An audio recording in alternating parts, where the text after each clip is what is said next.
جی بھر کے فیضیاب ہو جائے۔ اور پھر ایک بات یاد رکھیے، عام طور پر ہوتا یہ ہے کہ جب بھی کوئی اچھی چیز ہم کو ملتی ہے تو اس کا حاصل کرنا ہم کو دشوار ہوتا ہے، یہ دنیا کا ایک دستور ہے۔ ایک مثال دیتا ہوں، میں نے اس سے پہلے بھی کئی مرتبہ میری تقاریر میں یہ مثال دی ہے تاکہ بات اچھی طریقے سے سمجھ میں آ جائے۔ ایک دکان ہے، یوں سمجھیے کہ کوئی کپڑے کی دکان ہے، سال بھر وہ دکان میں آپ جاتے ہیں، خریداری کرتے ہیں، تو خریداری کرتے وقت جو دکاندار ہوتا ہے وہ پوری توجہ آپ کی طرف رکھتا ہے، کیونکہ آپ گاہک ہیں، کسٹمر ہیں، راجا ہیں، اور وہ آپ کا خادم ہے۔ اس کا کام ہی آپ کی خدمت کرنا اور آپ کو خریداری کرنے کی طرف راغب کرنا ہے۔ وہ اپنا کام انجام دیتا ہے، آپ آدھا گھنٹہ اس سے لیتے ہیں، وہ ایک ایک کپڑے کی تھان نکال کر آپ کے پاس ڈالتا جاتا ہے، جو دکھانے کے لیے کہے وہ دکھاتا ہے، ضرورت پڑے تو آپ کو بٹھاتا ہے، آپ کو چائے وغیرہ کے لیے بھی پوچھتا ہے۔ اگر اس کو پتہ چل جائے کہ یہ صاحب کچھ خریدنے والے ہیں اور کچھ خریدنے کی نیت سے آئے ہیں، چاہے آپ بعد میں سب کچھ دیکھ کر بغیر خریدے ہی واپس کیوں نہ چلے جائیں، لیکن وہ اپنی طرف سے پوری محنت کرتا ہے۔ لیکن اسی دکان میں جب سیل لگتا ہے، 70% ڈسکاؤنٹ، 80% ڈسکاؤنٹ، آپ دیکھیں گے اس دکان میں کتنا ہجوم ہوتا ہے، اور اس وقت پہ کیا وہ اتنی توجہ آپ کے اوپر دیتا ہے؟ اس وقت معاملہ بدل جاتا ہے۔ پہلے آپ راجا تھے، وہ خادم تھا، اب وہ راجا ہو جائے گا، آپ خادم ہو جائیں گے، کیونکہ غرض آپ کی ہے۔ اس کے پاس تو دکان میں ہجوم ہے، اس کے پاس اتنا وقت ہی نہیں ہے کہ آپ کو دے، اس کے پاس اتنا وقت ہی نہیں ہے، اس کو دوسرے کسٹمرز کو بھی دیکھنا ہے۔ اب وہ ٹائم نہیں دے گا آپ کو، وہ کہے گا بھائی جو لینا ہے لو، نہیں تو جو میرے پاس کام بہت زیادہ ہے۔ معاملہ بدل جاتا ہے۔ ہر چیز کا معاملہ ایسے ہی ہے، جو چیز اچھی ہوتی ہے وہ مشکل سے ملتی ہے، اور جو آسان ہوتی ہے بڑی آسانی سے مل جاتی ہے۔ اب عام دنوں میں جو آپ کو نیکیاں مل رہے ہیں اور رمضان شریف میں جو نیکیاں مل رہے ہیں، اس کا کیا موازنہ ہے؟ یہاں تو آپ 50% 70% ڈسکاؤنٹ کی جو بات کر رہے ہیں، اس کا پھر بھی کچھ نہ کچھ موازنہ ہے، کچھ حساب ہے، کچھ کیلکولیشن ہے۔ یہاں تو رمضان میں نیکیوں کا کوئی کیلکولیشن ہی نہیں ہو پا رہا ہے، اتنی نیکیاں آپ کو مل رہی ہیں۔ یہ تو میں نے خالی ایک تراویح قرآن میں سننے کی بات کہی ہے، ایسے ہی آپ کتنے قرآن ختم کرتے ہیں، کتنی نیکیاں کرتے ہیں، کتنے نوافل پڑھتے ہیں، تہجد پڑھتے ہیں، پھر فرائض جو ادا کرتے ہیں وہ الگ، پھر روزے جو رکھتے ہیں وہ الگ، ہم خود حساب نہیں کر سکتے۔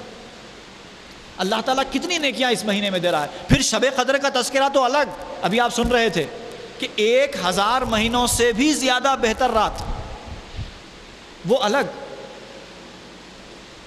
تو اتنا زیادہ جب ہم کو مل رہا ہے تو اس کا حاصل کرنا بھی ہم کو اصولاً مشکل ہو جانا چاہیے تھا۔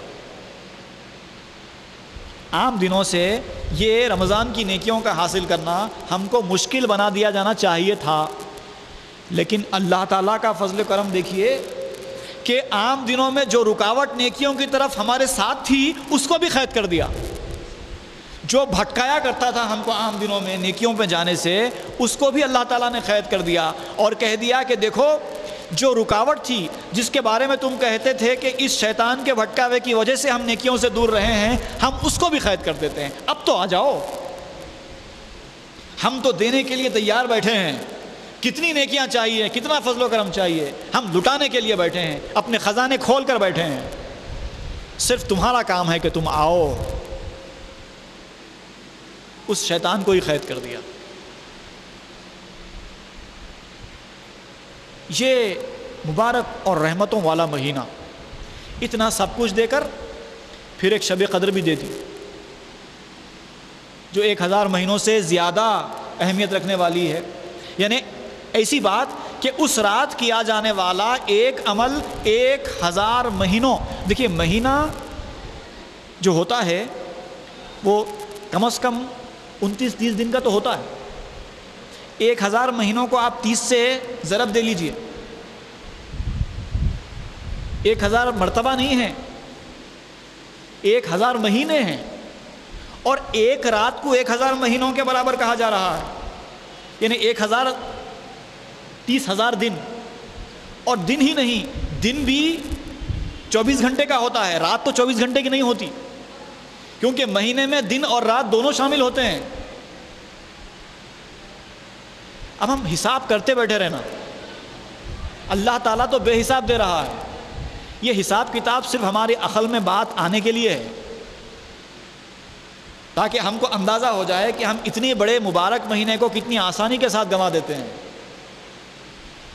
اور پھر یہ جانتے بوجھتے بھی کہ یہ مہینہ پھر ہم کو میسر ہوتا یا نہیں ہوتا، اس کی کوئی گارنٹی نہیں۔ یہ بھی جانتے ہیں، اپنی آنکھوں سے دیکھتے ہیں دنیا میں ہمارے ساتھیوں کو گزرتا ہوا، آج ایک رمضان میں ہمارے ساتھ تھے، دوسرے رمضان میں ہمارے ساتھ نہیں ہیں، اپنی آنکھوں سے دیکھتے ہیں۔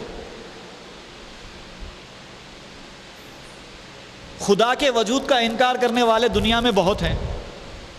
نبی کو نبی نہ ماننے والے دنیا میں بہت ہیں،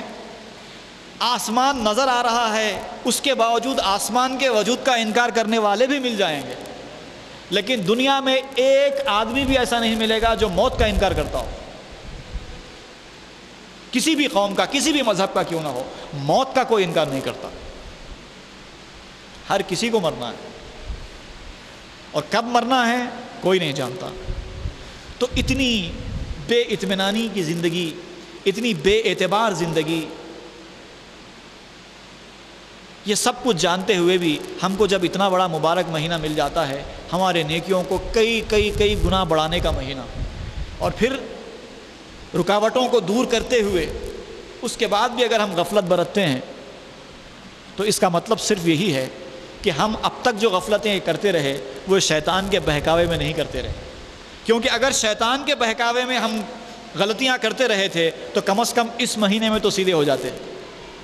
اگر اس مہینے میں بھی ہم سیدھے نہیں ہوئے تو اس کا مطلب یہ ہے کہ ہم نے گزشتہ مرتبہ بھی جو لغزشیں کی ہیں، جو گناہ کیے ہیں، جو غفلتیں کی ہیں، وہ ہماری اپنے نفس کی خرابی کی وجہ سے ہم نے کی ہیں۔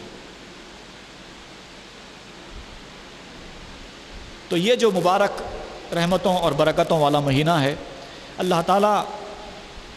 امت محمدیہ، یہ حضور کریم صلی اللہ علیہ وسلم کا صدقہ ہے جو ان کی امت ہونے کی حیثیت سے اللہ تعالیٰ نے ہم کو دیا ہے، اور اللہ تعالیٰ چاہتا یہی ہے، اس مہینے سے ہم کو یہی ثابت ہوتا ہے کہ اللہ تعالیٰ چاہتا یہی ہے کہ اس مہینے میں ہم زیادہ سے زیادہ نیکیاں کریں، اور اپنے نیکیوں کے جو اعمال نامہ ہے اس کو اتنا بڑھائیں کہ دیگر امتوں کا کوئی بھی امتی ہمارے نیکیوں کا مقابلہ نہ کر سکے۔ اور حضور صلی اللہ علیہ وسلم کی یہ عین خواہش ہے کہ حضور صلی اللہ علیہ وسلم اپنے امتیوں کو اسی مقام پر دیکھنا چاہتے ہیں، خیر امت کے مقام پر۔ یہ اللہ کا بڑا خاص فضل ہے جو اللہ تعالیٰ نے ہم کو یہ مہینہ عنایت فرمایا۔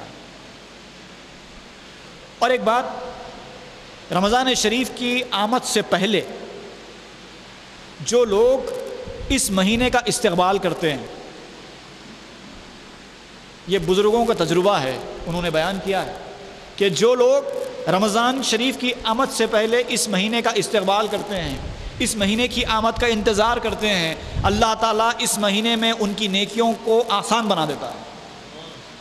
اور جو لوگ رمضان کی آمد کو ایک بار سمجھتے ہیں اللہ کے بد نصیب لوگ، بندے ایسے بھی بعض جو جیسے رمضان قریب آتا ہے ان کے دل میں ایک قسم کی ہیبت ہوتی ہے، بھائی رمضان کو اب اتنے کم وقت رہ گیا ہے، بھائی روزے رکھنے ہیں۔ ایک بات یاد رکھنے کے قابل ہے کہ ہم لوگ روزے سے اتنا کیوں ڈرتے ہیں۔ جیسا کہ ابھی